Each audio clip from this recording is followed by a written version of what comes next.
Hi everyone, and welcome to Scicomm Monday. I'm your host, Nicole Wood. Thank you to everyone for sticking around today as we had some technical difficulties with Periscope Producer. So we're, for the first time ever, doing Scicomm Monday live through Facebook Live. So please bear with us as we have a gazillion screens going on, even more than what we normally have for the broadcast. So we're jumping around. We're trying to make sure that we get everyone's questions coming in. So during the broadcast, if you do have any questions for myself or today's guest, definitely please send them in via the chat module here on Facebook Live. I got to make sure I say Facebook Live rather than Periscope Live because it's what I'm going to be tempted to say all day today. But send those questions in. If we aren't able to get to your questions during the broadcast, please send them in via our various Twitter handles. So you can reach me either at the broadcast handle of Scicomm Monday or at my personal handle of Wildlife BioGal. And so today's guest is Taylor Goelz. Yes, I got to make sure I say it right. So, but she's a student at Virginia Institute of Marine Science and also the College of William and Mary. And so with that, I'm going to, and you can reach her at the handle of Twitter Taylor, which is very easy to remember for all of us who like Twitter. So Taylor, thank you for sticking around and seeing if we could actually get this broadcast to happen today. This is going to be a very fun experiment, having never done the streaming through Facebook Live. I've done Facebook Live just straight through my phone, but never having to do it, via the additional live stream, process through there. So thank you for sticking around through all the technical difficulties, and just thank you in general for coming on the broadcast today. Yeah, anytime. Anything live is going to be a challenge. So yeah, let's go. Yeah, that's one of the fun things when you're riding the wave of new technology. Sometimes there are going to be those issues, and so hiccups. But yeah, that's what makes it half the fun, is getting to troubleshoot with all this and see if we can make it work. And hey, you never know, this might lead to more broadcast on Facebook Live if everyone likes being able to use this particular platform versus just using Periscope. Because I think what more of the public out there is probably more prone to use Facebook, and that's one of the things that you really work with a lot is different stakeholders and stuff. So you might see more of your particular audience on Facebook versus Twitter. Is that something that you see a lot of? Yeah, definitely. For a lot of my research, I have to keep up to date with what the different associations are doing in and around the Chesapeake Bay. So the watermen's associations, a lot of them all have Facebook pages, which I can follow and then track and see how they react to articles that get posted or to different legislation. And so it's actually a really easy way. They just pop up in my stream, and I'm able to follow and see what the different groups are interested in from the comfort of Facebook, which is really nice. Do you find that a lot of groups are using social media? The different stakeholders that you work with are using social media, or are they still kind of more those traditional methods of, say, like the newsletter that they pass around, or other maybe what we might consider old school ways of communicating with each other?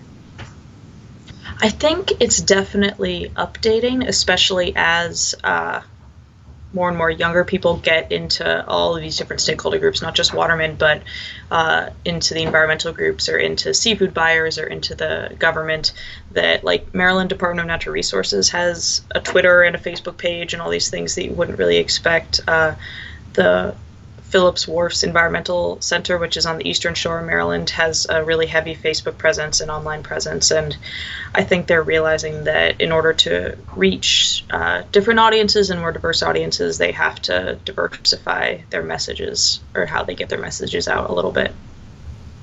Yeah, it's one of the things that I see a lot of is seems to be that increase with people, being online and their ability to get that information. I just, using my parents, for example, my dad has a Twitter account and both of my parents are able to follow me on Periscope and, watch the videos. And if you had, told me even 2 years ago that they were, able to do that, I would have just kind of chuckled and be like, sure, but they're able to learn it and do it. And so anybody else, can as well. So it's not just, I think, the younger generation, they might be more prone to use it, but the older generations are, getting up to speed with how to use it and actually really enjoying, the different features that social media has with communication. Yep, you definitely can't count them out anymore. So with your work that you do, you have the unusual thing of being a dual master's student. So you're not only at Yes. the Virginia Institute of Marine Science, but you're also at the College of William and Mary. So can you tell us, how did that come about that you're doing 2 degrees at once and how that works with the project that you're working on?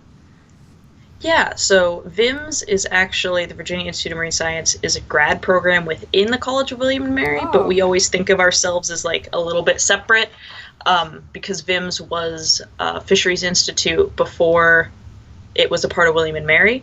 It's in the Virginia state constitution, and some of the VIMS plays an advising role in a lot of fisheries for the state of Virginia. So it didn't hop on board to be a part of Team William and Mary until later on in its existence.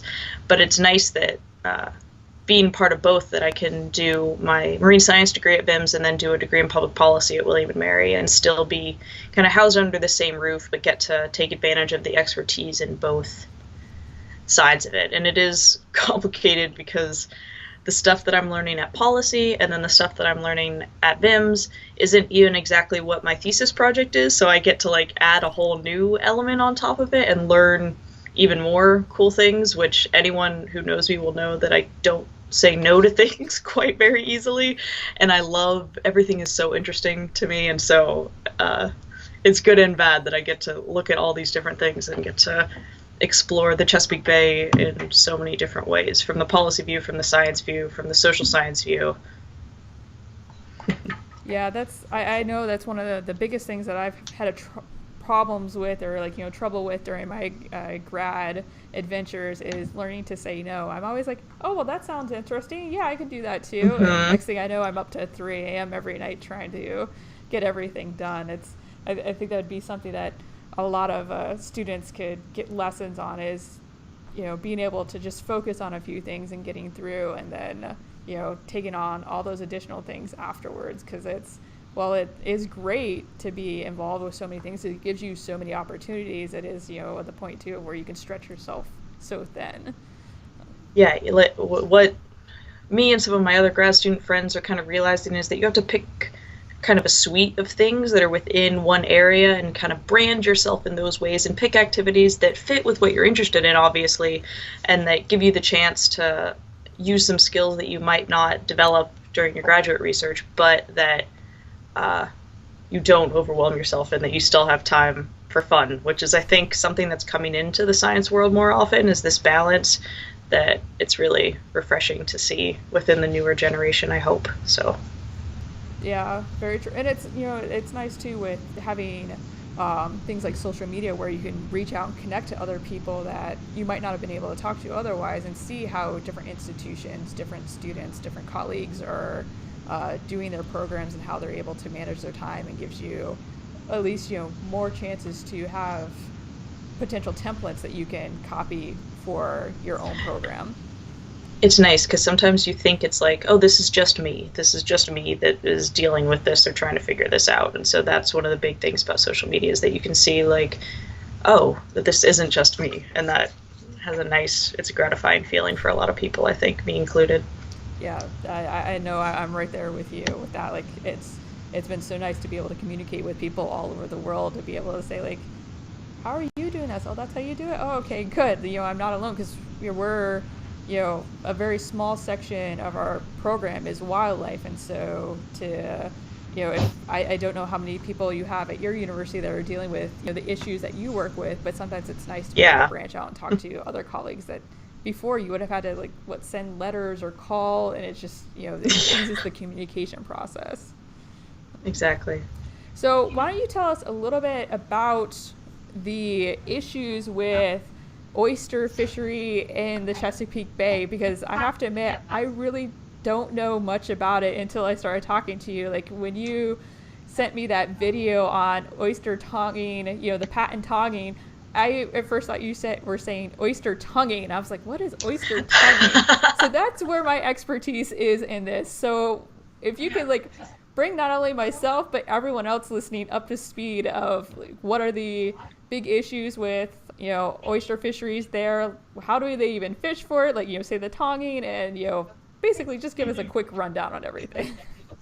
Yeah, you were probably not alone there. I moved to Virginia from Arizona, and so had to come in completely green and learn everything kind of on the fly, which has been fantastic. But yeah, so the eastern oyster is the native oyster to the Chesapeake Bay region. Crassioteria virginica even, so it's named, you get that nice Latin name, Virginia, even in there. It at one point was the largest fishery within the Chesapeake Bay. It's dropped down to number 2 now because of intense disease and overharvesting issues that have really taken place over the past 100 years plus now, that oysters are predicted to be at about 1% of their historic levels. You can see this picture that oyster bars used to be larger than ships, that John Smith, when he came into the Chesapeake Bay way back when, Pocahontas fame, commented on them and how they were navigational hazards and how that's not really an issue anymore. You can see Maryland, the commercial harvest is definitely dropped down from 1939 even to 2011. If that chart went further back, you would see even a more drastic decline. And it's the same story in Virginia, just the different states. And that's one of the really interesting things about the management of oysters too, is that you have Virginia and Maryland plus the Potomac River, plus the watershed of the Chesapeake Bay goes all the way up into Pennsylvania, into West Virginia, into Delaware, that you have all of these other states that feed into this system, that a farmer in Pennsylvania, the way that he manages his farm can impact the health of the bay and then can impact oysters within the Chesapeake Bay, which is really mind-boggling. Yeah, this I know with us up here in the Great Lakes, it's always interesting to see how far out from the actual lake itself our impacts felt. It could be something in the middle of the Michigan Mitten that that river is flowing out to the lakes, and how that can impact all the way down through going out to the St. Lawrence Seaways. So it's always, you have to think beyond just the system that you're in, because there's so many things that impact that. So like you were saying with the Chesapeake. Yeah, definitely. And the scope of it is interesting, but also you think, okay, there's the state of Virginia, the state of Maryland, but then there's localities within those states, and a bunch of groups that make up those localities that all have different interests and that all have things that they think are important about the bay, or things they want to get out of the bay, whether that's a commercial fishery, a recreational fishery, recreation in general. And so finding a way to balance all of those stakeholder thoughts is kind of what management is about, and what our research project is really looking into. So I know that there is this Oyster Futures stakeholder group that you had been talking about. So can you explain who's part of this Oyster Futures group, what the stakeholders are that are a part of that, and then how you guys are troubleshooting the issues with oysters. Yeah, so Oyster Futures was started by a team of scientists at the University of Maryland at Horn Point and at UMCES, which is out on the Eastern Shore, and VIMS. We're part of the VIMS team, and we're looking at a participatory modeling process in order to look at oysters within the Choptank River, which is on the eastern shore of the Maryland portion of the Chesapeake Bay. And you can see the whole group of us there. It's a mix of scientists that have all different specialties, of watermen from Talbot and Dorchester counties, of the two counties that border the river. We have seafood buyers, we have aquaculturists, we have representatives from Maryland Department of Natural Resources, and there's more groups that I'm not remembering, but it's the opportunity for these stakeholders to come together and to look at the science that is going into a model. So when you see the most probably common model that people can think of are like hurricanes or the climate change models that show the big rise in temperature or something like that, but data goes into those models and gets fed into those models in order to get those end results. And so this participatory modeling process, the stakeholders get to see the data that goes into it and gets to understand better how that process works, and then using that model and the data that they all decide to put into it, they can make decisions on how they think that oysters should be managed within the Choptank.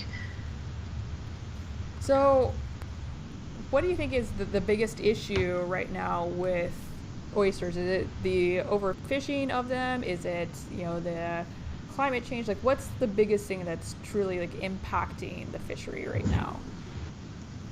Oh, naming one. The biggest, we all know it's multiple things, but like, what's like the big buzz one that you would say like, okay, this is the thing that we definitely need to tackle first? The low levels of oysters right now, that 1% level, is probably the biggest thing at the moment, and that's due to both disease and overharvesting. Disease ravaged oysters in the early 2000s, late 90s, and that coupled with harvest pressure brought those levels down. And with lower levels of oysters, they are broadcast spawners, and so they send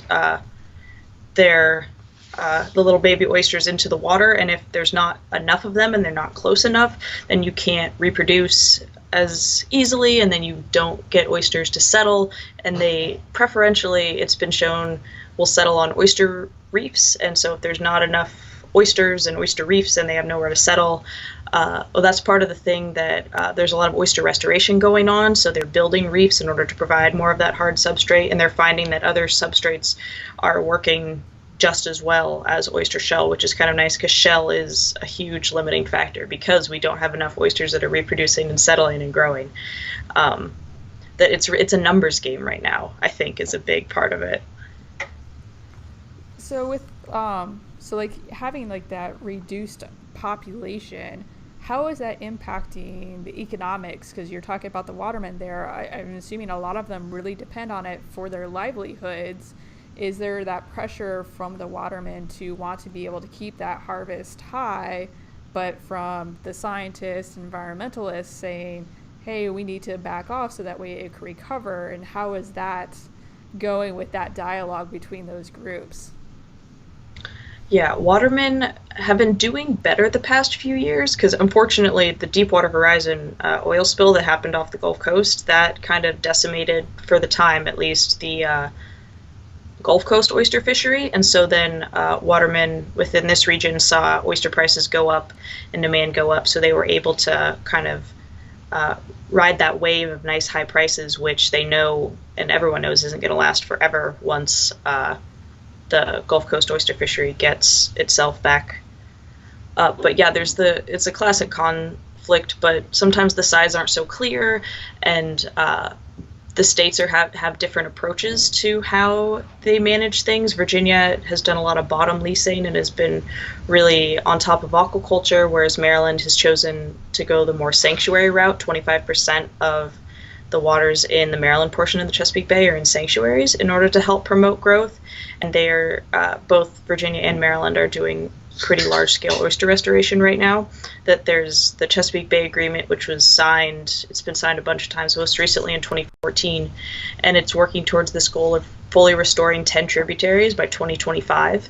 So that's happening in both states, and so you have 3 tributaries in each right now, with 2 more to come in each state, that are hoping to build this hard substrate, plant spat, which is baby oysters, in order to help the populations recover. And it's been showing some success, and so kind of if you build it, they will come, is what a lot of the restoration thoughts are right now.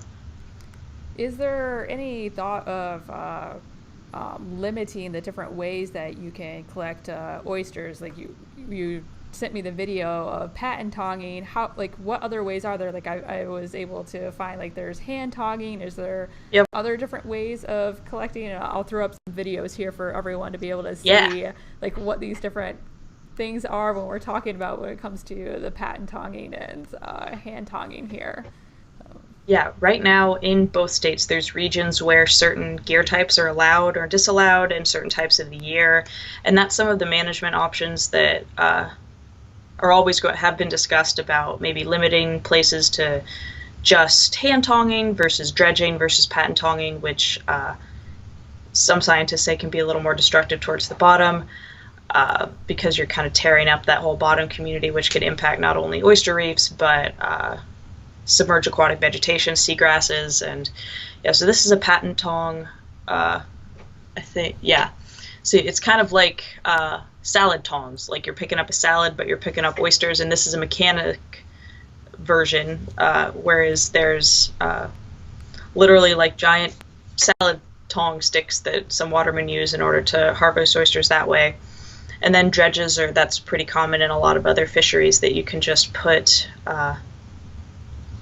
a dredge down at the bottom and harvest up all the oysters growing on the bottom. And Chesapeake Bay itself isn't really that deep, and oysters are typically found higher up in the water column. There can be some pretty deep too, so harvesting them isn't really that much of an issue. It is arduous. I would not want to be out there hand tonging all day or doing any of this. I have so much respect for the people that do this commercially and recreationally. It's amazing. And this is how it's been done for 100+ years. There used to be more, there were some sailboats that would go out and harvest as well, which isn't as common these days, called skipjacks, which are very synonymous with the Chesapeake Bay.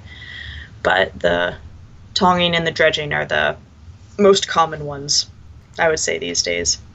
Yeah, looking at the videos of the different types of collecting system for oysters, it does seem like it would be very destructive to the sediment there. Is there any other species that could be damaged, by the collection of oysters that maybe people don't necessarily think about? Yeah, there's clams in the bay. There's mussels. The oyster reefs aren't just where oysters grow. They act as habitat for a bunch of other species. So any species that use the oyster reefs as nurseries or as foraging grounds, if the dredge or the patent tong comes through, then they can get disturbed and can either get caught, which is a little less likely, or have to move somewhere else. And there's lots of little critters probably in the sediment that I don't know as much about, but that definitely have an impact. That any fishing practice is going to have an impact on the bottom, and so it's just a way to kind of manage your space. There's been a lot of GIS mapping that's been happening in the bay that's showing where different habitats are and where fishing areas, to try to help mitigate some of those issues. That NOAA is doing a lot of that. VIMS is doing a lot of that. Yeah, that's one of the things I think sometimes, like, we forget about. We get so focused on a certain species that we forget sometimes that there's multiple species that can be impacted by the bycatch and other things out there. Yeah, blue crab, which is the biggest fishery within the Chesapeake Bay, uses oyster grounds as nursery grounds. Striped bass, which are another big synonymous species. All these species use the oysters. So when you're looking at doing any sort of, if you want to know the value of your oyster reefs, you have to consider something beyond the commercial value of the oysters themselves. Yeah, for sure. So are there, like, other benefits that oysters have besides just the economics of and the deliciousness of eating them? What services do they provide the bay besides, providing habitat from the oyster reefs? Like, do they filter the water column through there? Yep. Oh, yeah, oysters are filter feeders, and so it was said back in the day when there was all those oysters that John Smith was talking about that they used to be able to filter the whole bay in 4 days, which is pretty incredible thinking about. And now I think experts have estimated it takes over a year to do the same amount of filtration just because of the worsened water quality and the decrease in the amount of oysters. But can look online and see like pictures of water with oysters and without oysters, and it's really can be a big juxtaposition, and that's one of the big habitat services other than habitat. I think the water filtration is probably a really big one. Yeah, I know up in the Great Lakes, it's actually, we're having an issue because we have so many invasive mussels that they're over filtering the water up here, and it's leaving it so that there's no plankton for the native fish and other inverts that live here. And so like we're almost running into the opposite issue of where it's just like it's gone above and beyond, and then thus it's also not leaving any for the native mussels that are up here. So yeah, it looks pretty when it's all nice and clear out in the lake, but it isn't always supposed to be. Exactly. Yeah. But of course, you don't want it like, how it, might be in the Chesapeake Bay where it's like it's just completely turbid and you can't even see anything because there just isn't enough there to properly filter. Yeah, there are times of the year when it's worse than others, and it depends on how much freshwater flow comes into the bay and winds and currents, and that all kind of decides it. The Chesapeake Bay Foundation, which is a nonprofit in the region, gives the bay a grade every year for how well it's doing, and last year was the highest that it's been graded in a long time. So it is getting better. All the management practices that the states and the localities are implementing we're working our way towards improvement, but it's always that the first changes are pretty easy, that you're able to implement things and change things, and it's the last little bit that can be difficult. So I think I've seen a lot of great work that's happened here just in the few years that I've been here, and I know that it's going to continue from all the really incredible and diverse work that I've seen people doing here, that it's you can learn so many things from so many different pieces of the estuary. Yeah, do you find like with your work with the different stakeholders that they're becoming more and more knowledgeable about those issues and thus are willing to do those extra steps to help protect the health of the bay? I think it's a combination of making information available, and as the science comes out, and being able to accurately and succinctly describe it to people and to let them know how it can be applicable to them, but also taking advantage of the immense amounts of local ecological knowledge that exists within the bay, that these watermen have worked on the Chesapeake Bay and their rivers and their regions for longer than I have been alive, times like 2. So definitely coming in there and acting like everything is not the way to go. And so it's a nice balance, I think, that what Oyster Futures is trying to do, and other management throughout the region is trying to balance that scientific knowledge and the local ecological knowledge to come together to kind of create a nice coupling for the management of oysters and for the health of the whole bay. Yeah, I think you made a really good point there of reminding us all that sometimes it's very easy to come in as grad students or new researchers to an area and think that we know everything about it because we know all the scientific knowledge, but there is that big, huge depth of knowledge that the local communities have from having lived there through multiple generations, and have that knowledge base that while it might not have its hardcore science behind it, it definitely has that experience of those years of knowledge that can help benefit the local area, and then also it can help benefit our science too. Yep. A great science read if anyone's interested. Beautiful Swimmers about blue crabs in the Chesapeake Bay. It was published back in the 70s, and the author went out with watermen and got to learn kind of everything that they had to teach him. And so if you're looking for a good science read for your summer beaches, then look it up on Amazon. It's so great. Yeah, I definitely will have to do that. I'm always looking for new science-based books to read through, so I definitely will add that one to the list. So I think another issue that we've been hearing about when it comes to the Chesapeake Bay area is about climate change. Hmm. And it was in the news recently how President Trump called down to one of the local mayors there and said, "Hey, don't worry about climate change. You know, your island's going to be there forever." Okay, tell us the real story. How is climate change impacting the islands and the bay down there? Is it really like, are you seeing true sea level rise? You know, are there islands disappearing? You know, what's the story? So second to only the Gulf Coast region, the Hampton Roads area in Virginia, and this kind of mid-Atlantic region is the second highest rate of sea level rise for the entire United States. So it's definitely a big and pressing issue in this region, and we've already started to see changes.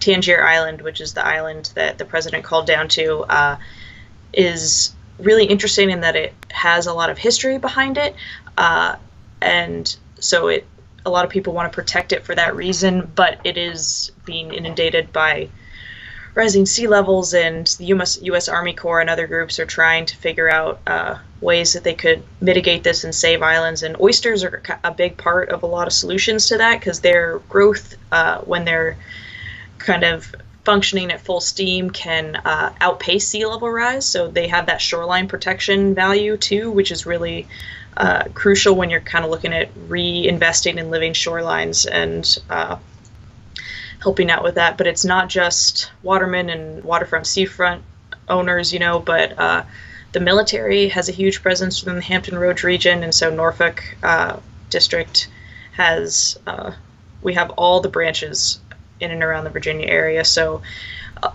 a lot of people are interested in this. It's not just scientists. It's not just climate change believers that are really interested in all of this. It's everyone is realizing that regardless of what is actually causing this, in their minds, we're seeing this recurrent flooding, and we, as a community, are going to have to deal with it. Yeah, I know that there's been talk up here in the Great Lakes about climate change and stuff, but we aren't having so much of the flooding issue up here because we're not seeing the impacts necessarily from those sea levels. And I think that's something, too, that a lot of folks forget, is that it actually is happening in the U.S., those sea level impacts. Like, we hear the stories of, oh, the Pacific Island is disappearing. Well, there's islands and shoreline disappearing in the U.S. too, and trying to remind everyone about that. So how good is the government been, your local government, your state government, been with helping to support, funding? Because I know in the Great Lakes we have our Great Lakes Restoration Initiative that could be on the chopping block for $300 million. So they're going to completely wipe out all of our funding to study the Great Lakes. I heard the Chesapeake Bay area is going to have the same issue of their funding being cut. So, like, how supportive is the local governments, with trying to make sure that funding doesn't get cut? Yeah, the Chesapeake Bay program, which handles a bunch of different issues within the Chesapeake Bay. It's made up of a lot of different partners that includes NOAA and the National Fish and Wildlife and Forestry Service and EPA, among others. That program got cut to zero, and that is definitely, if that were to follow through, that would be detrimental for a lot of the oyster restoration that's happening and some of the watershed implementation plans that are coming through. But the states individually have their own funding as well. It would definitely be a blow, but local communities are small-scale projects are making a big difference in areas too. It's detrimental not only just for that program, but grad students could not get funded as much. The universities in this area couldn't get funded as much.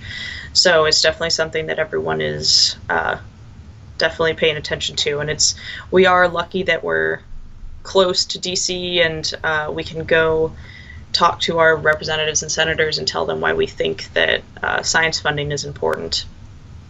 Yeah, like you sent me this image here of you talking to Senator Tim Kaine, and so that's Yeah. going to be great to be able to have that one-on-one time with someone who is going to help establish those policies and get those laws passed to make sure that funding is still there for those issues.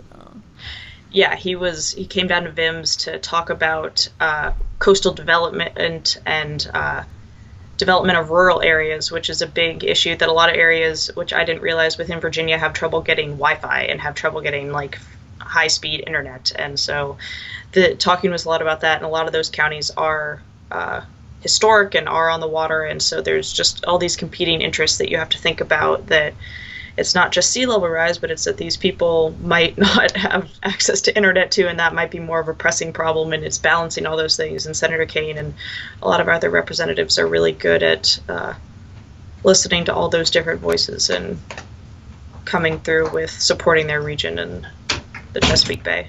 Yeah, and that has the issue too of where that could cause, we use a lot of science communication to get a hold of people. If they don't have that access to Wi-Fi and high-speed internet, they might not be able to hear some of the messaging that you're sending out via Facebook or Twitter or other ways. Like, they wouldn't be able to watch this broadcast today.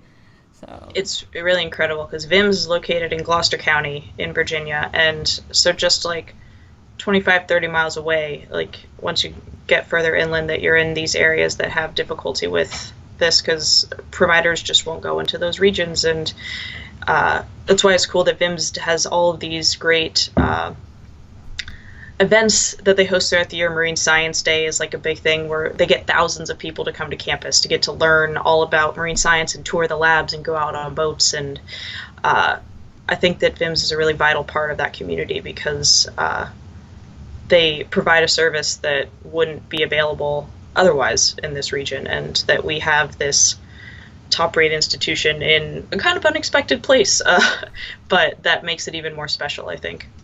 Yeah, it's definitely a good way you can personally reach those folks, in person, almost, in those one-on-one kind of settings where you can talk to them and showcase all the great work you're doing. So as we're running out of time here, because I know with the delay in the broadcast, we got to get you out of here. What is like the last big thing that you want to be able to talk to everyone about the issues with oysters and policy in the Chesapeake for everyone to hear? That knowing not only how your science impacts the science community is important, but knowing how it impacts the rest of your community, how it affects your local governance, how policy could impact it, how you could impact policy with your science, I think is a huge thing that a lot of scientists need to consider when you're thinking about your so what, your conclusions for your findings. Think about how it could impact any local ordinance or local legislation, and then talk to your representatives about that. Write them letters about what you do and send them tweets and send them emails, and you'll be surprised how many more people you can get interested in it than just the readers of science and of nature. And it's an amazing thing to be able to advocate for something that you love. Yeah, I think that's a really great point there that you said about advocating for our science and advocating for the environments that we study, because I think there has been so much of that where we should just be scientists, but I think we're seeing in the way that the communities have been going that we also need to be advocates too, to be able to help spread what it is that we're doing to everyone, because we can't depend on our universities or other folks. Like, we have to go out and do it ourselves, so that way the message of our science can reach everybody. Yep, no one knows your topic or loves your topic more than you do.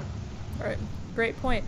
Well, with that, I'm gonna say thank you to Taylor for coming on and dealing with all of the fun technical issues and being a part of our first Facebook live stream that we had here. So this was a fun experiment, and if everyone out there enjoyed it, definitely let us know, and maybe we'll do some more Facebook live streams as well. Maybe this is the start to something new. So it's always fun when something goes wrong, but it leads to something really great. So. So thank you again for being on with us. I really appreciate it. It was good to hear the issues with policy and with the Chesapeake Bay, since there's so many different problems and complications with the science down there. Yep, opportunities for solutions. It's going to be good. So if you want to get a hold of Taylor, feel free to tweet her at her handle, Tweeter Taylor. I've got to make sure I get that right. I always want to say Twitter. But so feel free to tweet her if you've got any additional questions afterwards, because obviously we're on a different platform today, so the number of questions coming through is limited as people are trying to figure out where we're at and what time we were at today. And then if you have any questions for myself or the broadcast, feel free to tweet me at Scicomm Monday or at my personal handle of Wildlife BioGal. And then a reminder for next week, we'll be talking to a professor from Doane University, Ramesh Lagani. He's known by Dr. Ram Bio on Twitter, and we'll be talking about how burning plant materials can actually help sequester carbon even better into soils. And for all of our Patreon sponsors out there, I want to send a big thank you for helping to sponsor the broadcast. Your support really does help make this broadcast possible. And if you enjoyed what you were watching today, please go to our Patreon site and help fund the broadcast. Any support you can provide definitely helps make things a little better. Helps us with the all the nice text, so that way we can figure out how to make these broadcasts happen. And then with that, I just want to say a big thank you again to everyone for tuning in and for having fun as we broadcasted on Facebook Live for the first time. And so please, for everyone, go out, explore, do some science, have some fun, and hopefully we'll see you on the next Scicomm Monday.